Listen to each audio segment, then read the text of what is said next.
News 24 पर सबसे बड़ा एग्जिट पोल, उस पर हमारी कवरेज जारी है। आप जानते हैं बिहार के विधानसभा चुनाव में आज तीसरे चरण की वोटिंग है। 5 बजे तक 54% मतदान हो चुका है। 54% वोट पड़ चुके हैं 5 बजे तक, यानी कि 1 घंटे में और कितने परसेंट वोट पड़ेंगे इसका आंकड़ा आपको 6:15 6:30 के आसपास मिल जाएगा, यानी अब से 1 घंटे बाद। लेकिन एग्जिट पोल के आंकड़ों का जो आपका इंतजार है वो थोड़ी देर में खत्म होने वाला है, क्योंकि 2 दौर की वोटिंग हो चुकी है। तीसरे दौर की वोटिंग उसको भी क्योंकि कंसीडर करना पड़ेगा, तीनों दौर की वोटिंग को कंसीडर करके ही एग्जिट पोल के नतीजे आते हैं, इसीलिए आपको थोड़ा सा इंतजार और करना है। अब नीतीश कुमार के बारे में जो तेजस्वी यादव कह रहे थे 10 तारीख को नीतीश जी की विदाई है, वो फैसला तो सही मायनों में 10 तारीख को ही होगा, लेकिन आज एग्जिट पोल में पता लग जाएगा क्या तेजस्वी यादव नेता के तौर पे प्रकट हो गए हैं, उभर आए हैं, बिहार में एक नई शक्ति का उदय हुआ है। क्या नीतीश कुमार की विदाई है, या फिर लगातार चौथी बार मुख्यमंत्री बनने जा रहे हैं नीतीश कुमार। अजय आलोक, आखिरी चुनाव है, मैं क्योंकि थोड़ी देर में एग्जिट पोल के आंकड़े आने वाले हैं, मैं पूछ रहा हूं, नीतीश जी कह रहे थे आखिरी चुनाव है, कुछ कुर्सी हिलती हुई लग रही थी क्या, इसीलिए इमोशनल कार्ड खेल दिया? चुनाव प्रचार के आखिरी दिन, मेरा आखिरी चुनाव है।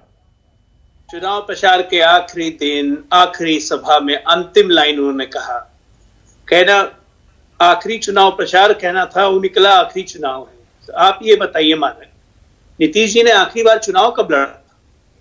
तो 2004 के बाद तो चुनाव लड़े ही नहीं। हाँ, तो फिर आखिरी चुनाव कैसे हो जाएगा? अरे उनके नेतृत्व में तो चुनाव लड़ा ना जेडीयू ने, हमेशा लड़ा। हाँ, तो फिर अगर वो कहते हैं मेरा आखिरी चुनाव है, मतलब मुख्यमंत्री के तौर पे आखिरी चुनाव है, उन्हीं के नेतृत्व में आगे भी लड़ेगी। आप ये बताइए, अभी तो 6 महीने बाद बंगाल का चुनाव आएगा, जेडीयू वहां लड़ेगी, किसके नेतृत्व में लड़ेगी? हाँ, ये जबरदस्ती विरोधियों को हमारी पिच पे बैटिंग करने का शौक है तो कीजिए ना, परिणाम आज मिला ना उसका। ओके, ऑल राइट, आज परिणाम मिला ना उसका। ठीक है, ओके, ऑल राइट। मुझे पता है अगर इस डिबेट में घुसेंगे तो बहुत टाइम निकल जाएगा। मैं जल्दी से आपको अपने दूसरे स्टूडियो ले चलता हूं। सऊद बताएंगे जरा, पिछले चुनाव के आंकड़े दिखाना भी बहुत जरूरी है। सऊद, ये बताना कि 2015 के चुनाव में किस पार्टी ने कैसा परफॉर्म किया था, उसके बाद तुलना आसान हो जाएगी। एग्जिट पोल के आंकड़े आने वाले हैं। अपने दर्शकों से कह रहा हूं जो टीवी पर, यूट्यूब पर, फेसबुक पर, ट्विटर पर, इंस्टाग्राम पर, कहीं भी हमें देख रहे हैं, सोशल मीडिया पर या इंटरनेट पर, हमारी वेबसाइट पर, देखते रहिए, रिमोट को हाथ मत लगाइएगा। थोड़ी देर में सबसे बड़ा एग्जिट पोल आ रहा है। 10 तारीख की एक झलक हम आपको दे देंगे। बिहार में किसकी सरकार बनने वाली है उसका एक मोटा मोटा आइडिया आपको हो जाएगा। सऊद, जरा कुछ आंकड़े दिखाइए पिछले चुनाव के। दिलचस्प तरीके से अपनी बात रख रहे थे अजय आलोक, लेकिन हम आपको बताएं कि इससे पहले आखिर क्या कुछ आंकड़ा था विधानसभा का। लेकिन उससे पहले जरा वोट प्रतिशत बता देना भी बहुत इंपॉर्टेंट है कि मौजूदा विधानसभा चुनाव में आखिर किस चरण में कितने वोट प्रतिशत पड़े हैं। पहले चरण की बात करें जो सामने आपके स्क्रीन पर है कि इसके लिए 28 अक्टूबर को वोट डाले गए थे, उस दौरान कुल 55.69% वोट पड़े हैं। वहीं दूसरे चरण की बात करें तो उसकी जो वोटिंग है वो 3 नवंबर को हुई है।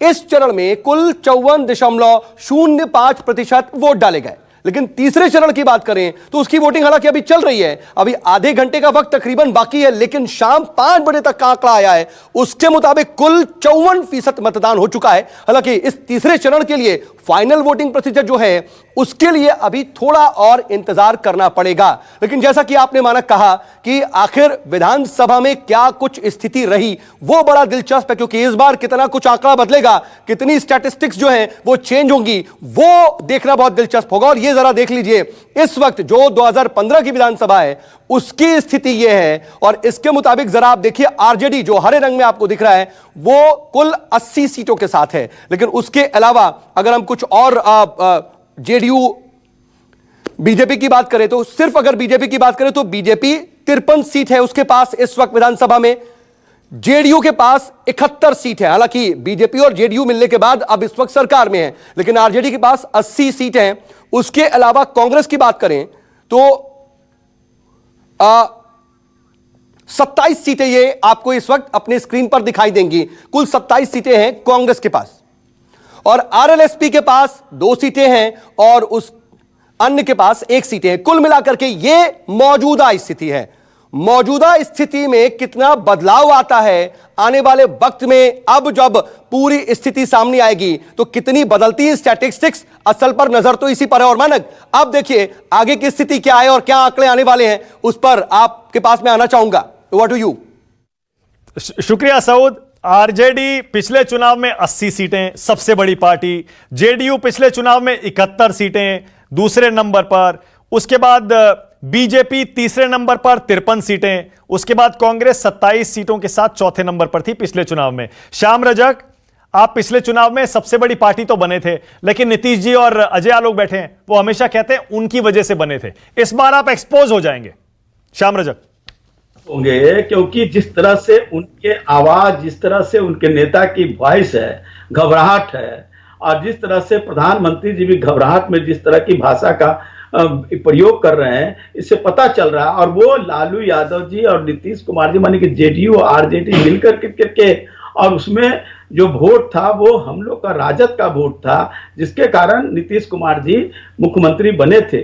ये भूल जाते हैं, लेकिन बहुत जल्दी इनको पता चल जाएगा। इनको तो बार बार बात बदलने की आदत है जेडीयू के लोगों की। कभी प्रधानमंत्री कहते थे डीएनए खराब है, हम लोगों ने भी बाल और नाखून देने का काम किया था, क्या डीएनए ठीक हो गया? प्रधानमंत्री से अजय आलोक जी को पूछना चाहिए। ठीक है, मैं समझ गया। ओके, तो मुझे बस जो जवाब चाहिए था श्याम रजक मुझे मिल गया। बताता आपने कहा जो पिछले चुनाव में जेडीयू को सीटें मिली थी, आपका जवाब ये है वो आरजेडी की वजह से, लालू जी की वजह से मिली थी।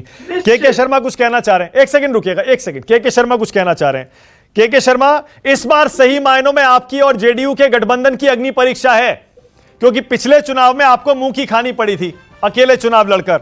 और इस बार बताइए, क्या वाकई अग्नि परीक्षा नहीं है? एग्जिट पोल के आंकड़े थोड़ी देर में आएंगे, लेकिन उससे पहले बताइए इस बार क्या अग्नि परीक्षा है? मानक जी, यदि आप बिहार का पिछला थोड़ा इतिहास पर नजर डाल लें तो आपको बिल्कुल स्पष्ट हो जाएगा, और आपको यह भी स्पष्ट हो जाएगा कि जीत कहां है, क्या है। पिछले यदि आप चुनाव का समीकरण देखें तो वहां पर पूरे बिहार में 3 ध्रुव, एक जेडीयू, दूसरा बीजेपी और तीसरा आरजेडी। ये 3 ही दल है वहां पर, जिसमें 2 दल जब भी एक साथ आए हैं उन्होंने सत्ता ली। ठीक है। यदि पिछली बार भी आप जेडीयू और आरजेडी को मिला दें तो सत्ता बन जाती थी। जेडीयू और बीजेपी को मिला दे तो सत्ता मिल जाती थी। कांग्रेस वहां कोई रिलेवेंट नहीं है उसका, वो तो ऐसा ही है, और बाकी जो दल भी ऐसा ही है। तो वहां जब भी 2 दल वहां पर मिले, पिछली बार कांग्रेस ने 27 सीट जीती थी, अरे 6.5% से ज्यादा वोट था। आप कह रहे हैं इररेलेवेंट है? 6.5% वोट 27 सीट इररेलेवेंट कैसे हो गया?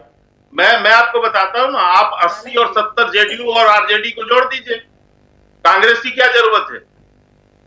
वो तो रहे या न रहे, उनका क्या लेना उसमें? वो तो चौथे नंबर की पार्टी और इस बार शायद 5वें भी नहीं पहुंचेंगे। नहीं, अच्छा, क्या आप ये कहना चाह रहे हैं कि कांग्रेस को ये 6.5% वोट भी जेडीयू की वजह से मिला था? ये कहना चाह रहे हैं? वो कांग्रेस की बढ़त सिर्फ जेडीयू के कारण थी, वो भी 40 सीटों पे लड़ा के उन्होंने इतना कुछ दे दिया उनको।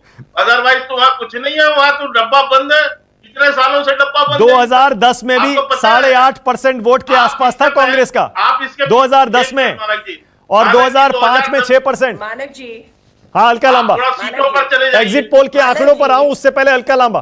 बिल्कुल मानक जी, अब ज्यादा समय नहीं रह गया इनकी गलतफहमियां दूर करने के लिए। बस 1 घंटा इंतजार कर ले, इनकी गलतफहमी पूरी तरह दूर हो जाएगी।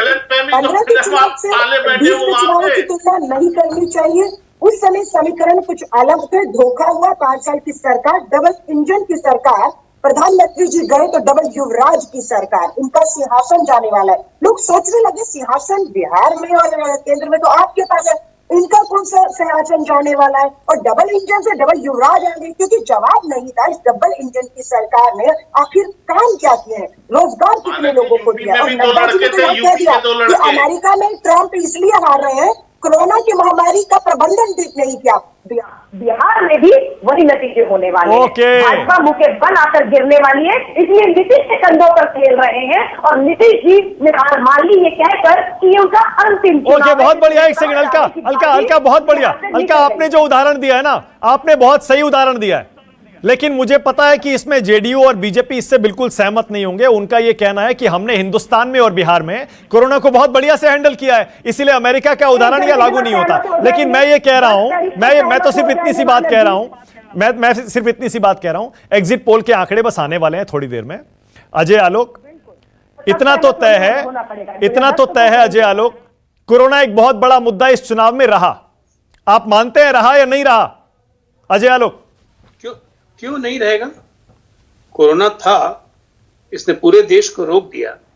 और कोरोना इसलिए मुद्दा रहा क्योंकि बिहार ने कोरोना में सबसे अच्छा काम किया, सबसे ज्यादा टेस्टिंग हमने की, रिकवरी रेट 97% देश में सबसे ज्यादा अच्छा हमारा रहा, सबसे कम मृत्यु बिहार में हुई।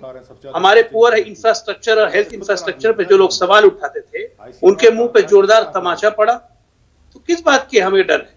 हमने तो ये भी कहा था कि चुनौती हमें स्वीकार है, भेजिए जितने भेजने, कोई दिक्कत नहीं। ये लोग क्या बात करेंगे? और अभी आप बात कर रहे हैं 2015 की तुलना 2020 में नहीं करनी चाहिए, 10 की तुलना 15 से नहीं करनी चाहिए। तो श्याम जी भी बैठे हुए हैं, मेरे बड़े हैं, मैं बहुत सम्मान करता हूं उनका। 2019 में क्या हुआ था? लोकसभा चुनाव हुए 1 ही साल ना हुए हैं, बीजेपी जेडीयू मिलकर ही ना लड़ी है। 2019 में बीजेपी जेडीयू लोकसभा मिलकर ही ना लड़ी थी। दिल्ली में लोकसभा चुनाव में क्लीन स्वीप झाड़ू लगा था, झाड़ू। लेकिन वो बीच में लौटे हैं।